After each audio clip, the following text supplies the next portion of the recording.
उस चैनल को प्रिडिक्शन करने में आसानी होती है और उस चैनल का प्रिडिक्शन जो होता है वो इलेक्शन रिजल्ट से मिलता जुलता होता है। अब आप इनमें से किस चैनल पर ट्रस्ट करते हैं ये तो मुझे नहीं पता, लेकिन कुछ डाटा के बेसिस पर आपको बताना चाहूँगा कि आपको किस चैनल पर ट्रस्ट करना चाहिए और किस चैनल का जो एग्जिट पोल होता है वो इलेक्शन रिजल्ट के इर्द गिर्द होता है। कोई भी सरकार अनएम्प्लॉयमेंट रेट को कम नहीं कर सकता या फिर कोई भी सरकार महंगाई को कम नहीं कर सकती। कर्नाटक इलेक्शन के बाद दोनों पार्टी साठगांठ में क्या बात करेगी, अब ये अंदर की थोड़ी बात होती है, इसको पार्टी के अलावा कोई भी लोग नहीं जानता। जय हिंद दोस्तों, कर्नाटक इलेक्शन खत्म हो चुका है और सभी चैनल पर इसका एग्जिट पोल भी आ चुका है।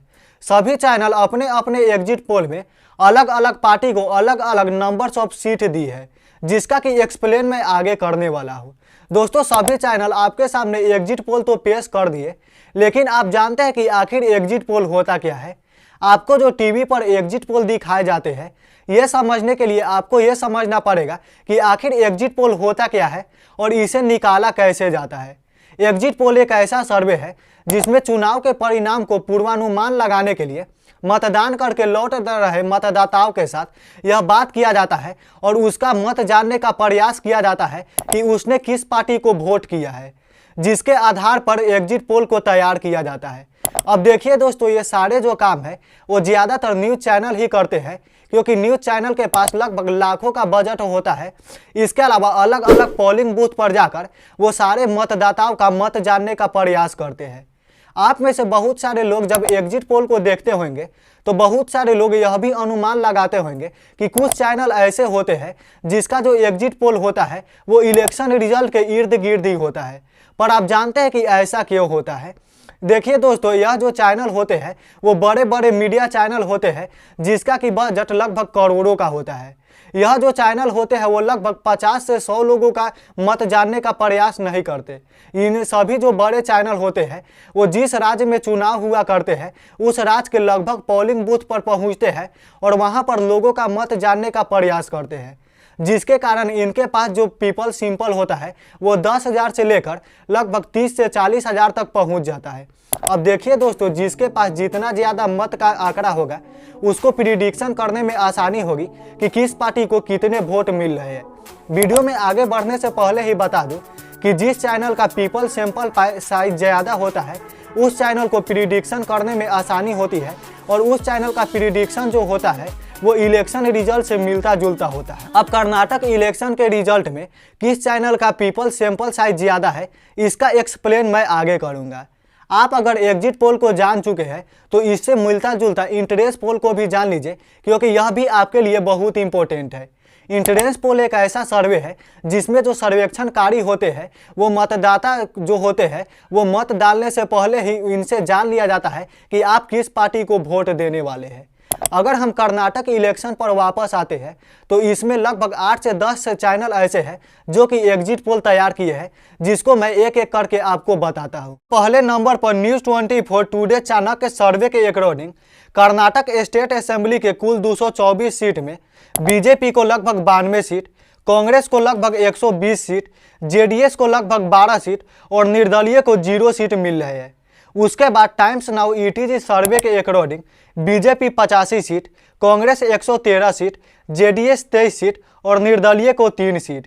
न्यूज नेशन सीजीएस सर्वे के according BJP 114 seat, Congress 86 seat, JDS 21 seat और अदर 3 सीट।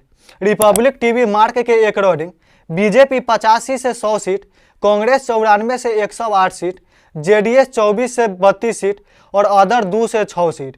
टीवी 9 भारतवर्ष पोल स्ट्रैक के अकॉर्डिंग बीजेपी 88 से 98 सीट, कांग्रेस 99 से 109 सीट, जेडीएस 21 से 26 सीट और अदर 0 से 4 सीट। जी न्यूज मार्टिज एसएनजी के अकॉर्डिंग बीजेपी लगभग 79 से 94 सीट, कांग्रेस 103 से 118 सीट, जेडीएस 25 से 33 सीट और अदर 2 से 5 सीट। एबीपी न्यूज ने सी वोटर का सर्वे किया जिसमें बीजेपी को लगभग 83 से 95 सीट, कांग्रेस को लगभग 100 से 112 सीट, जेडीएस को 21 से 29 सीट और अदर को 2 से 6 सीट। उसके बाद अंतिम में इंडिया टुडे एक्सिस में इंडिया के अकॉर्डिंग बीजेपी को लगभग 62 से 80 सीट, कांग्रेस को 122 से 140 सीट, जेडीएस को 20 से 25 सीट और अदर को 0 से 3 सीट मिलते हुए नजर आ रहे हैं। मैंने 8 चैनल के एग्जिट पोल को आपके सामने रखा है, जिसमें आप देख सकते हो कि न्यूज नेशन को छोड़कर बाकी 7 चैनल में कांग्रेस की सरकार बनती हुई नजर आ रही है। और सबसे ज़्यादा जो इसमें बहुमत दिए है वो एक्सिस में इंडिया टुडे का एग्जिट पोल में मिला है, जिसमें कांग्रेस को लगभग 122 से 140 सीट, इसके अलावा बीजेपी को लगभग 62 से 80 सीट मिलते हुए नजर आ रहे हैं।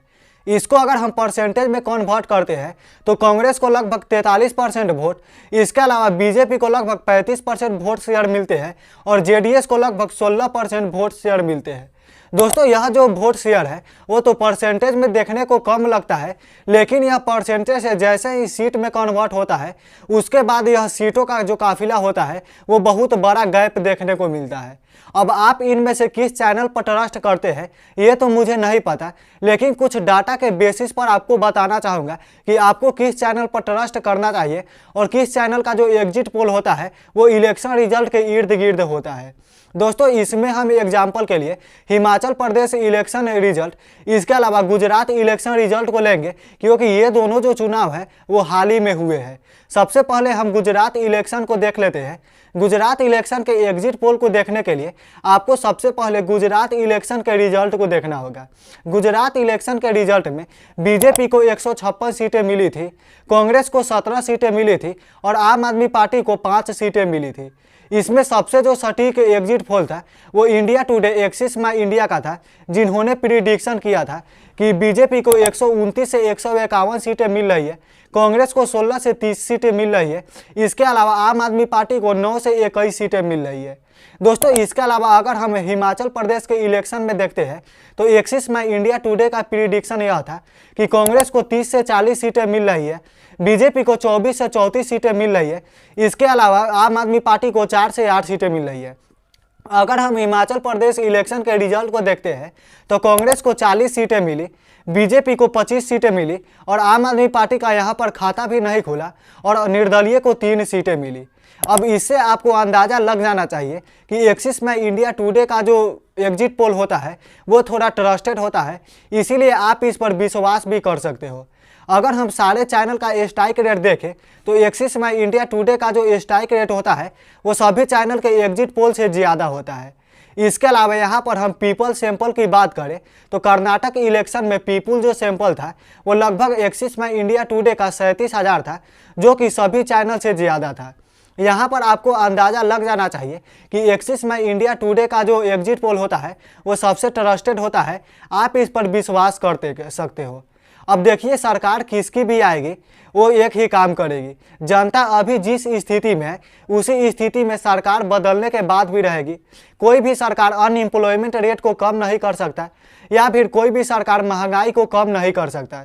जिसकी भी सरकार आएगी उस पार्टी के जो एमएलए होंगे उसका सिर्फ वोट बैंक बढ़ेगा, इसके अलावा उसका बैंक का खाता बढ़ेगा, लेकिन आम आदमी पार्टी का कोई भी कुछ नहीं होने वाला है।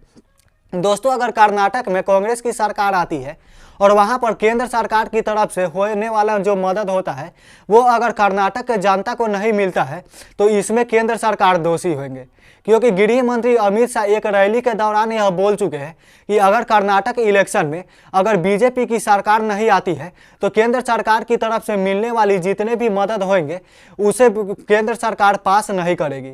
अब इलेक्शन के बाद दोनों पार्टियों के बीच क्या साठगांठ रहता है इसे तो हम पूरी तरीके से नहीं बता सकते हैं।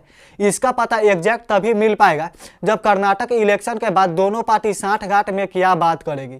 अब ये अंदर की थोड़ी बात होती है, इसको पार्टी के अलावा कोई भी लोग नहीं जानता है। दोस्तों, आप किस पार्टी को सपोर्ट करते हैं नीचे कमेंट जरूर करें।